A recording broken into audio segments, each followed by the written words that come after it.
Hey everybody, New Hampshire Hobby Logger here with Al Frazier. Now, Al come down from Meredith to take a look at the gasifier. He wants to, I'm going to step right over here so you can hear it, but he wants to have some backup auxiliary power for his house. He's got circulators for his wood furnace he wants to keep going in the event of a grid down situation. And so he's taking the time and most of his Saturday. He thought he was going to do it in 2 hours. It's going to take him all day. But we're going to run this system through and show him, give him some hands-on. He's the one that's going to be operating it, and that's the best way to learn anything.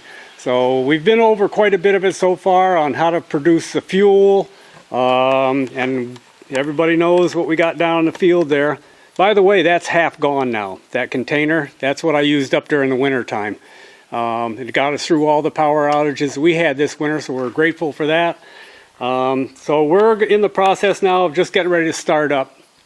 And we've done a couple of system checks. We're still going to go around and do that, make sure all the drains are closed and whatnot. We have a whole fresh hopper for all the char in there and whatnot. Al's getting his fingers dirty, and he's liking it. He's already got a good start on the fire pot and all that stuff. He has it up in the car and showed me what he's got done so far, and he's done a good job on it. So what I've seen so far, he'll be able to get through the rest of the system here.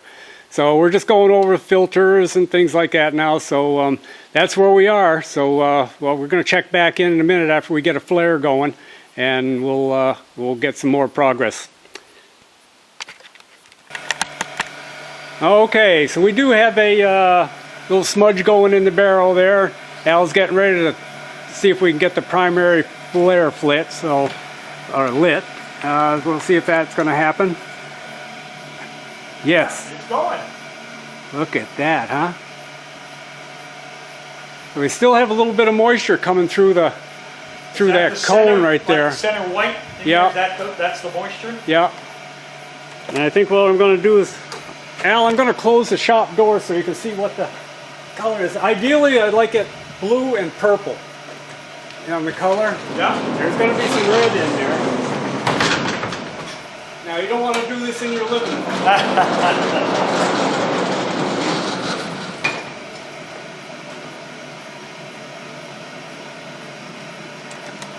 Well, I think that's a pretty good color right there. That's making some nice gas. Oh, that's good. Impressive. So what we'll do is we'll let that... looks like it dropped down just a little, come up huh? the temperature a little better there. Yeah, so you see the smoke coming out of here now? Yeah. So she's probably, we're not getting a wood flow down through here. And it's taking that cold wood that's on top of the thing that's cooling that whole area down, so it has to come back up to temperature. Okay. So we're going to close this guy up. There's nothing in a while. This is going to get real nasty. Now this could backfire. It could go, which a good chance it does. Yeah. And so we might get some sparks. You just got to keep an eye out over there. See smoke in the area over there. We'll get the hose going. So this is about where the time you try to get into a rhythm of maintaining your wood flow and your airflow. And we do that by shaking or vibrating the hopper down. Okay. We're not going to open up this for a little while again. Right. Unless all of a sudden everything stops. Then we got to figure out what's going on and start poking. Okay. So I give her a couple little rattles. That's these other guys have the fancy ones. Turn on the switch. Yeah. On the timer. Yeah. But until you really have the hands on and you know what the system's doing, it's a good way to start off like this. And you get the idea of what you do to it is going to make the change. Okay. And you get more of a feel for it. Okay. Right, shut that propane on. Okay, you guys, you're getting short-changed today because Al and I are having a blast. It's probably got to be mid-afternoon now. We just got the secondary flare going after the filters, after the final filters.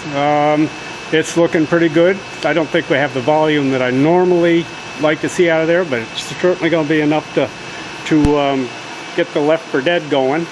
So wish you guys could all be here, because this is getting to be turning out to be a pretty good day for me. And I'm not sure about Al. He's still he's looking for the exit sign. So we're gonna see if there's a smile on this guy at all. I'm not running for the hills yet. Okay. All right. Drop to half an inch. All right.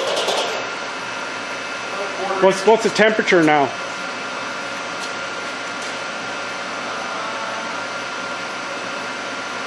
think it's actually dropped a little. I think it's could be wrong though. I didn't bring my glasses. Okay. So. It's halfway. Yeah, I think it's 250 now. All right, 250. We'll call it good. Maybe even creeping towards 275. Yep. Well, we're going to touch it off. So what I'm going to do is we're going to shut off this blower.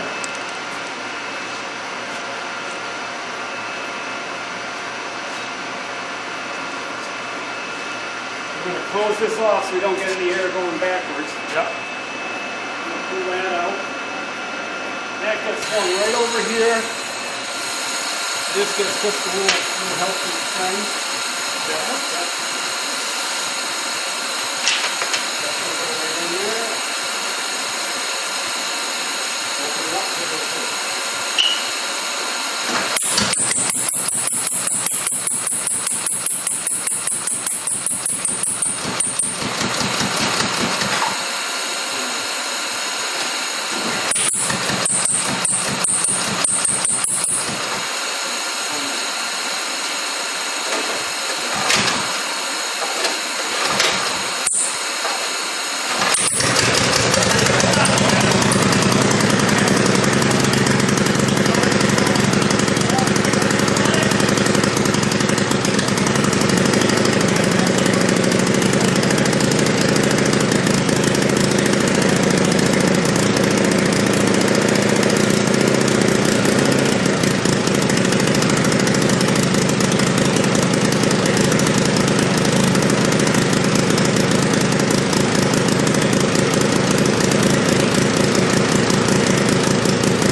bridging problem, and we shook that down, and everything cuts right off and runs just fine.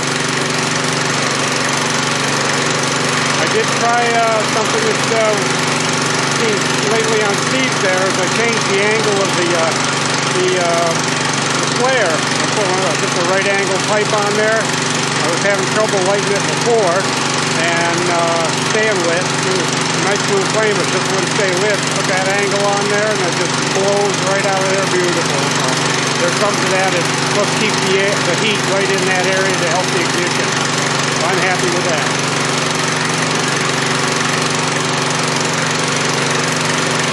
Today's Sunday, and the day after the big show yesterday. It was a real pleasure meeting Al Frazier, come down from up towards Meredith, come down to see the gasifier and see how it works, and he's interested in the build. He's interested in having some alternative energy power and whatnot in case we lose the grid. But you know, we had a great day yesterday, and I really appreciate the time he took to come down and go through it. It's a rare event to have anybody that hangs around that long that seems to be enthusiastic about it. And we had fun, and so I just want to do a little follow-up on some of the things that went on yesterday. We covered a lot of ground. I guess he got here around 9:30 or so, and we finally shook hands and parted company, and off he went at about 2:30, 2:45. So we talked a lot about fuel making wood fuel for the thing there, and the efficient ways of doing that, and making a lot of it in a hurry, and gave him some ideas on that. Especially when we're talking completely off grid, there's no other source, anything else. Sometimes you have to get this stuff done in advance and be ready for it. So a couple of weeks ago, I had gotten an email from him, and that he had been looking at some of the gasifier websites and whatnot, and we're not too far apart, so he wanted to come down and look at it. During that time, I had taken my gasifier pretty much apart to do a whole bunch of modifications on it that I wanted to change filter arrangements and how they're mounted and whatnot, so it'd be set up for an easier change out in the future. And I rebuilt the radiator on it. It was a real high profile thing. It stood about 7 feet tall before, and everything was working. It was, I was really used to that system, and it was really, I didn't have any, I was 100% confident every time I come down here it would take off for me. That all changed when I took it apart and started rebuilding things, tightening up, fittings that were questionable whether they were going to be, sealed or not. But it was the system I was used to. So anyhow, it has changed a lot. During that, when I heard that Al was coming down, I said, well, I'll put it back together for him, and at least we can have a running demonstration of it. So I tried it out a couple days before to see if everything was going to run all right, and I couldn't get that Honda going to save my soul. Come to find out, it was my own fault. I had closed the throttle all the way down to shut off, and that was the reason it wouldn't start. But in the meantime, I'd poured gas down into the carburetor, which that hasn't seen since 20 years ago, and I mixed in some mystery oil with it to see if I couldn't loosen up anything that might be gummy up top, because I was drawing straws trying to figure out what was wrong with that. So anyhow, we did get it started yesterday. It fired right off. We were making good gas. We were, it was enough to at least get everything started, and it popped a couple times. And Al was the lead on that, and he'd give the pull cord a good yank there, and if it would sputter for a minute. And then when it took off, I'm sure you saw it in the video, there was quite a bit of smoke coming out of it and out of the wood dryer. That was the residual oil that was left in the gasoline that I'd poured down the carburetor, that mystery oil. That was to lubricate the top end of the engine. So anybody was looking to say, boy, your motor's coming apart, Willie, no, the motor's doing just fine. It was just that additive that I'd put in there, try to clean things up a little bit. and so that takes care of that. I'm not sure as I'm getting the same amount of air in it now. I did put a new gasket on the hopper lid, and that's sealed right up pretty good now. But I don't think, and before I think it leaked a little bit, and I'm sure it did, air, but it was there. It was all being drawn through the system, and it gave me kind of an extra boost, I think. So I'm not sure if I'm still going to get the same amount of combustible gas that I need to run some of the larger engines, but I'm going to try it out for a little while longer, and just, I don't want to change it right after just one run. So we're going to do what we can to see if that presents a problem down the road. So I'll hook some bigger engines into it and see what it's going to do. Basically, I guess that's about it. It was an all right run. It was some of the stuff I wasn't expecting. I've added a cooling fan onto the radiator because I think when I moved it and got it closer to the barrel, I lowered the profile. The barrel was 250, 275, 300 degrees. It's kind of dead air in that space, and I don't think I'm getting the cooling effect that I had when it was standing up tall and as it was before. So, but I put that big fan on it yesterday. That's going to be probably a permanent fixture. I'd also tried, just before Al got here, I took some round ductwork, 10-inch ductwork, and I wrapped around 2 of the tubes, and I've got some small 12-volt corner fans, computer fans that I'm probably going to try hooking in there and see if I can't, push some cold air up through the tubes there and see if that'll do it. So I'll have 2 of them. They'll be in pairs because the radiator tubes are fairly close together on the outsides of the manifold. And then, of course, everything else is there's room for all that stuff. So that's about where we are. I'm going to try a couple more things there. I just want to thank Al a lot for coming down. That's, to get into something like this, it's pretty much just voodoo for a lot of people there. He was really enthusiastic. I think he might have been a little discouraged with the amount of running around I had to do to keep the thing going. Of course, it wasn't running the way it normally would either. So it's I was trying to play the perfect host and then still trying to be concerned about having the thing run for a good show. So we were both learning a little bit. But I told him, and we all know it. Those things are, it's kind of like having a train, and there's got to be an engineer on the locomotive, on the engine. So somebody's got to be tending the engine while everybody else is doing their thing in the cars that follow behind. It was real convenient having the house current coming in here so I could plug the fans in and the blowers on the AC side. And it was sunny out, and it was a nice breeze. It was a beautiful day, and I know he was kind of looking at it saying, yeah, it's a lot of work to do that. Well, you got to think ahead a little bit and say, all right, now we've got an ice storm on hand, or we've got something else going on. The grid goes down. Now we're into day 2, 3. There's no end in sight or a relief in sight to get back on the grid. All of a sudden, these things are pretty nice. You can deal with the running around. You can keep everything powered up. I've had the whole house running off of this, except for the 240-volt side stuff there. So we have to work on something on that idea, but that's down the road. But when it's all said and done, and that's all there is, this is pretty sweet. So you all have a good weekend. It's about Sunday morning now. I'm going to finish this up and try to get this on to you. But I was real pleased with yesterday. I mean, he was a real gentleman, enthusiastic, and I think he learned a lot. I did, and it's nice to have him aboard. So here's to you, Al.